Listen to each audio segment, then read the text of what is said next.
Now, the third area in which the United States owed money was to individual states within the United States, which at the time were colonies, right? And it was kind of an interesting thing because 24 million of the 80 million the United States owed to individual states that individual citizens borrowed to the state. Now, don't try to stay with me on this. So, we have the state of Padilla, okay? He needed money during the Revolutionary War. That state, or that colony at the time, needed money. So the citizens within that state gave him money to run the state during the Revolutionary War. So it would be the state of Padilla's responsibility to pay back their own citizens what they owed. Does that make sense? Domestic people gave money to the federal government through war bonds. But there were people that lent money to the Congress of each colony to run the colony during the Revolutionary War because they had their militia and things like that. Well, all of a sudden, now that the federal government had been through the Revolutionary War, now they had to pay these states back. Okay? Well, the problem was this. All the states in the South had repaid their people that lent them money. Does that make sense? So all the states in the South had enough money to pay back the people that lent them money. The states in the North didn't do that. They still owed the citizens of their state that money. So when Alexander Hamilton said, the federal government, all of us, all 13, are now going to pay back these states that still owe citizens money, what did the southern states say? Well, what the hell? I'm not going to pay that back. I already paid back my people. And Hamilton insisted, if we're going to have a cohesive United States of America, we got to pay these debts off as a group, and we can't have the North pay their debts off right now. Yes, they should have paid them off, but they didn't. So we're going to go ahead and we're going to pay those off. Well, you know, that was horrible. That turned into a big fight. Well, what happened is they had to make a compromise. When people are arguing back and forth, you can argue forever. Pretty soon you're going to have to come together and compromise, right? South didn't want to pay the money back. North wanted them to pay it back. They both were pretty stringent in their views. So somebody had to step in there and get that taken care of. The two men that reached the compromise were Alexander Hamilton and Thomas Jefferson. Because Thomas Jefferson had the support of the South. He was from the South. So he could kind of speak for the South. And the Southerners were the ones that paid off their debts, right? Well, Alexander Hamilton had the voice of the Northerners.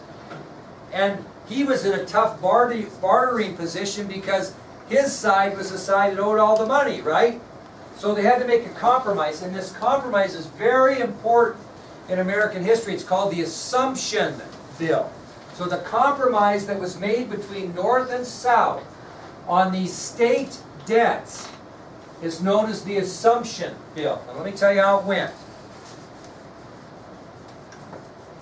Now, it's pretty easy. What are the Southerners led by Thomas Jefferson? What are they going to agree to in this Assumption Bill? No, they're the Southerners. They're going to have a compromise. They're going to do just the opposite. They're going to do what? They're going to agree to allow the federal government to pay back the North, even though they paid all theirs off. Okay? So Thomas Jefferson talks to the southern states, and he said, listen, we got a compromise here. Let's go ahead and help pay the northern states' debts. Okay? And he talked them into that. But do you think they got nothing in return? They had to get something in return, didn't they? Well, let me give you a little hint here. Where was the national capital at this time? Where was Washington inaugurated in at? New York City. Is that in the north or south? It's in the north. It's in New York. It's in the north of this area, right? Here's New York, right? Here's kind of the split right here, right? Well, actually, the exact split of north and south is the border of Virginia and Maryland. So these are northern colonies. These are southern colonies. So New York had the capital up here. What do you think Thomas Jefferson wanted in return from the north to pay those debts off? Move the capital. And he says, I'll tell you what we're going to do. This is what we're proposing. North, we'll go ahead and pay off your debts if you will agree to move the capital south. not all the way south, but more south, more in the middle, okay? So the agreement was made that the capital would be moved temporarily to Philadelphia, Pennsylvania. It's still kind of in what? The north. And they would have it there for 10 years. Then they would move it again to an area of land that was donated by Virginia and Maryland, that we now know today as Washington, D.C. So here's the assumption, Bill. Here was the agreement. Thomas Jefferson talked the Southerners into this. We'll pay those debts that you owe in the north, but in return you will move the capital from New York City to Philadelphia. And it'll be in Philadelphia for 10 years, and then we're going to move it to the banks of the Potomac River on land donated by Maryland and Virginia, known as Washington, D.C. Why didn't they move it right to Washington, D.C.? Didn't have anything. They didn't have anything there. Good, Cole. They had nothing there. So they took those 10 years to build Washington, D.C. as we know it today. The beginnings of it, right? They built the federal buildings, and they built the Capitol, and they built the White House, and they built all those things in that 10 years. And after that 10 years was over in Philadelphia, then the capital was moved down to where we know as Washington, D.C. So in 1790, the capital was moved from New York City to Philadelphia, and from 1790 to 1800, Philadelphia served as the capital of this country so that they could take those 10 years and build a capital in a federal district known as the District of Columbia or Washington, D.C. And it took 10 years, and in 1800, the government of the United States was officially moved to the District of Columbia, which is a federal district, is not a state, thus has no representation in Congress, which we talked about, taxation without representation. So that's how the state debts were taken care of. We talked about how foreign debts were covered, we talked about how domestic debts were covered, and how they covered the state debts is they made a deal. The Southerners would agree to pay the Northerners' debts in exchange for moving the national capital from New York City to Philadelphia and eventually to Washington, D.C. Yes, Manir? I think the tax, like, now how much they want that? 80 million. 80 million? 2.1 billion of today's dollars. Yep, No, trading. the state. Like during The state. The states, oh, the states were in debt, let me look here, 24 million. Yep. So like currently, the Washington DC just has to pay federal taxes then? They don't have a state tax, or? That is correct, because they're not a state, they're a federal district. Yeah, they pay federal tax, but it's pretty high there. I'd hate to guess what the percentage is there. It's higher. I'll give you an example. Hang on. I'll give you an example. Now, I don't think I told you this, but see, when you have 6 classes, I can't remember what you told one class together. So if I get repetitive, you gotta look at me like this. Jesus, I've already heard that 12 times. Did I tell you about the Georgetown situation? All right, I'm gonna tell you exactly. He brings a good point. Taxes are high in Washington, D.C., and I'll tell you why. After President Kennedy was assassinated on November 22nd, 1963, his funeral was the 25th. And Mrs. Kennedy had to get out of the White House because the new president lives in the White House, okay? So they don't give you like 3 weeks to get moved out. I mean, it's a balance of power. A person isn't the presidency. The presidency is the presidency. You see what I'm saying? It's no one person, it's an institution. So the tradition is that the President of the United States and his family will live in the White House and work out of the White House. So Mrs. Kennedy had to kind of juggle things. So what she did is she went over and she rented this home in Georgetown, which is a suburb of Washington, D.C. across the Potomac River. Okay? This is the house right here. Okay? Now, that's pretty cool. And she lived there for a short period of time, but it's always been known as the Jackie Kennedy house. And it was purchased by a lady after Jackie left. And she had it for years and years and years until she died 3 years ago. And 3 years ago when she died, her daughter came in and got her affairs in order.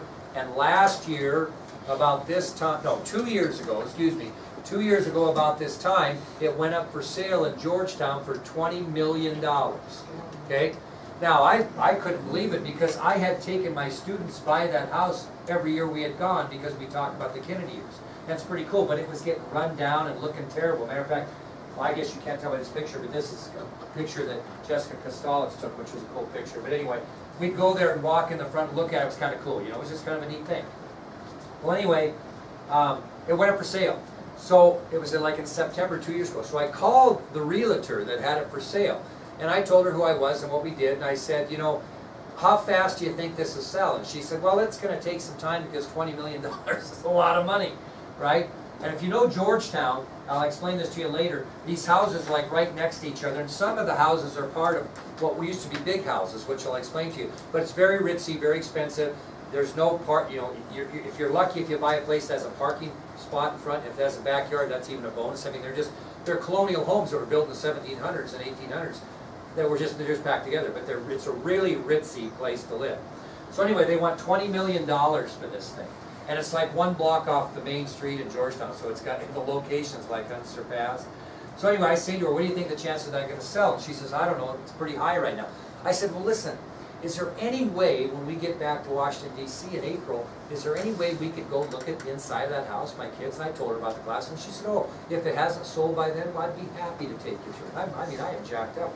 So I'm paying attention, and pretty soon, you know, it's getting to be January and February and March, and get to the end of March, and I call her up and say, hey, what's the deal? She goes, oh, if you want, you call me when you get in town, and she had my number, and I'll let you know.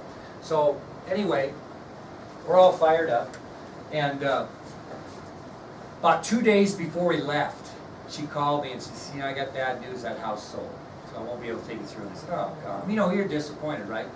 So whatever, I mean, life's life. And so we go on with our trip that year, and we're going to go to the Iwo Jima Memorial. Now, if you look behind you and see that picture of the Marines lifting the flag at Iwo Jima, right up there, it's framed. It shows the Marines lifting the flag, famous Pulitzer Prize-winning picture. Anyway, there's a big memorial to that, you know, across the river from Georgetown. So our plan was we were going to go over there and look at that, and then we were going to Georgetown and let the kids shop, and then walk them by the house again like we always did. Well, we got up to Subway at Rosslyn. They have a little donut, croissant, whatever place right there. So we stopped there to get a little bit of breakfast before we went. And I get a phone call. This lady, she has no idea where I am in D.C. She knows I'm in D.C., but it's a big place, right?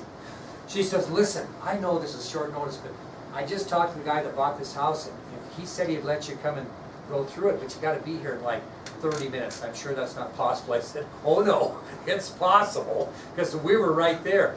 So instead of go to the Iwo Jima Memorial, we just walked across the bridge and went, got in. And I mean, it was awesome. It was just absolutely incredible. Well, anyway, I talked to the realtor, and they said that the guy bought it for $8 million, okay? So it was considerably less than what they wanted for it. And that's why it took so long to sell. Well, anyway, then they told me they were going to do $6 million in renovation to it. $6 million of renovation. I thought that was kind of weird. So anyway, last year, we take the kids up there, and we get up there, and they're renovating it, and they let us go in and see the before, and at least I saw the before and after, and what they had done differently. But the point I'm making on taxes is this, as far as you ask if it's expensive. So I'm thinking in my fantasy mind, when that house goes up for sale, God, if I win the lottery, I'm not kidding you, I'm going to go buy that thing. And then when we go to Washington, D.C., you know, we'll stay there, right? So it's a stupid fantasy. And then I got to thinking, gee whiz, you know, I'm such a good guy. What if they just gave it to me? Just gave it to me. Well, then I started looking into it. You know what the taxes were on the house a month? A month. The taxes on the house a month. If they gave me the home, $2,200 a month. A month. I couldn't afford it if they gave it to me, if you think about it, because the taxes were so high. See what I mean? So that's kind of answering your question a long way. But do you ask if the taxes were high? Yeah, really high.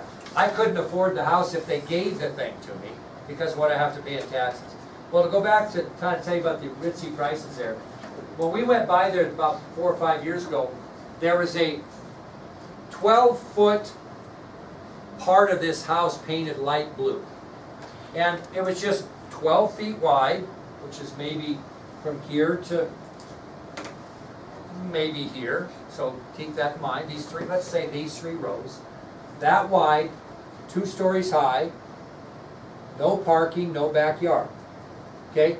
And so I stop, and because I see guys working in there. I say, what are you guys doing? They said, well, we're renovating this. I said, well, how much you putting into it? $350,000. This thing is 12 feet wide. You know what I'm saying? I said, what's the story on this? And he goes, well, actually, it just sold. I says, really, what did it sell for? $1.8 million. It's 12 feet wide, right? No parking, no backyard. So anyway, you start talking about, well, what it was is back in the early, mid-1700s, it was the slave quarters for the house next door. It was all hooked together. Well, they had sold part of it off and, you know, put a wall in there, and so now that somebody owned it and they sold it for $1.8 million, and they were putting $350,000 worth of renovations in it. Now, does that kind of blow you away a little bit? Yes. That tells you a little bit about Georgetown. So Washington, D.C. is a district that's very, very expensive, way out of what we talked about, but it's okay. All right, we're still going. Now, the last thing we're going to talk about for this test is Alexander Hamilton creates a national bank. Alexander Hamilton creates a national bank. What was one of the problems we talked about in setting up a new government? Even if we had a way to tax, and even if we had a way to collect tax, we had no currency and no place to put it, right? No place to put it. So Alexander Hamilton's going to solve that problem when he creates a national bank. So that's a subtopic. Alexander Hamilton creates a national bank.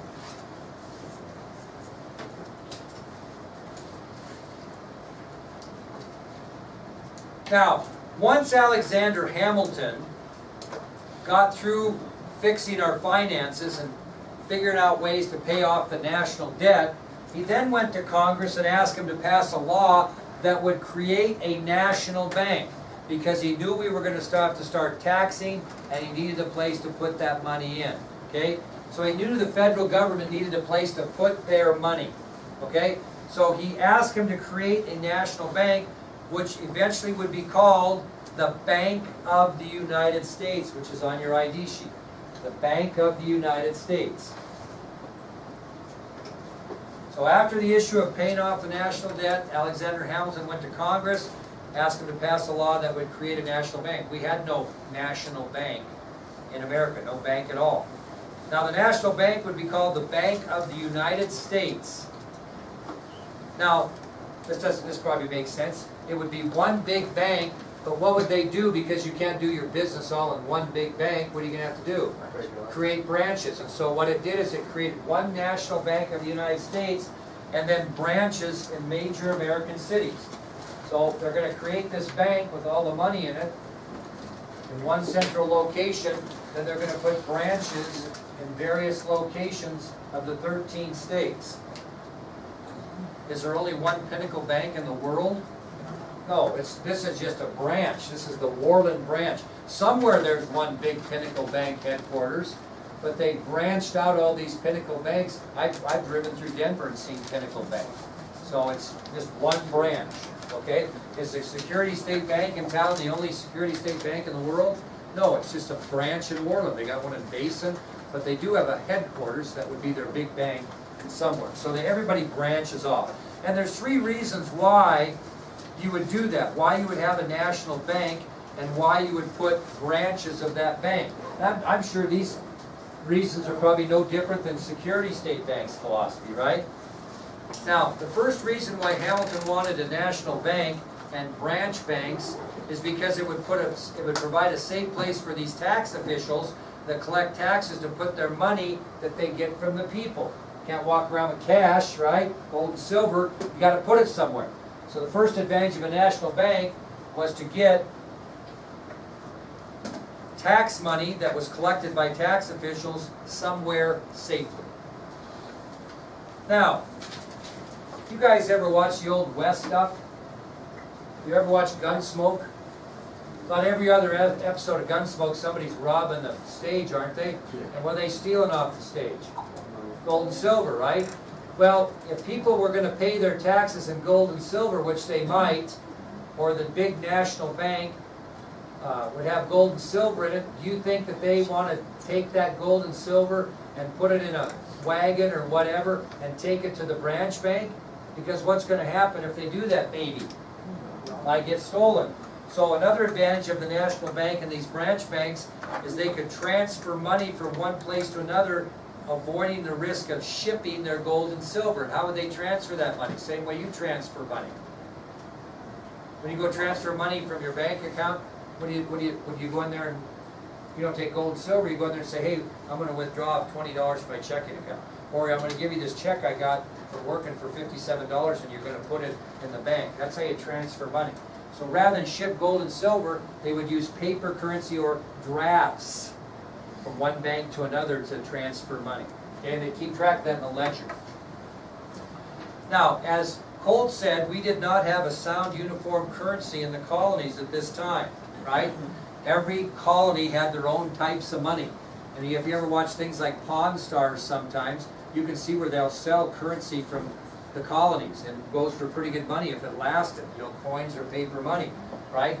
Well, they had too many different types of currency, so what they did is they kind of got rid of all the currency from Massachusetts or the currency from New Hampshire, and they made a uniform currency that would say, let's see here, let me just pick out a bill here. I think it says something like United States of America, $20, and the top of it, it says Federal Reserve. What does that tell you? That's money on the Federal Reserve. It doesn't say Montana Reserve, or it doesn't say Wyoming Reserve. Does Montana have their own money that says Montana Reserve? No. This is a Federal Reserve note. It says right on there. It says United States of America, and it says $20. This is for $20. And on the back it says United States of America, $20. This is a federal note. This is the currency we use in this country. Okay? We didn't have that type of currency prior to the establishment of the Bank of the United States. So creating that allowed us to go ahead and get a uniform currency in which we printed money that people usually paid for with gold and silver, that gave us a uniform currency. So if you went to from Massachusetts to North Carolina, you paid with the same money other than taking money. It's kind of like when you go to Canada. Anybody ever gone to Canada? What do you got to do? You're smart to exchange your money if you can for Canadian money, because if you don't, they rip you off once you get there. They charge you a fee for taking your American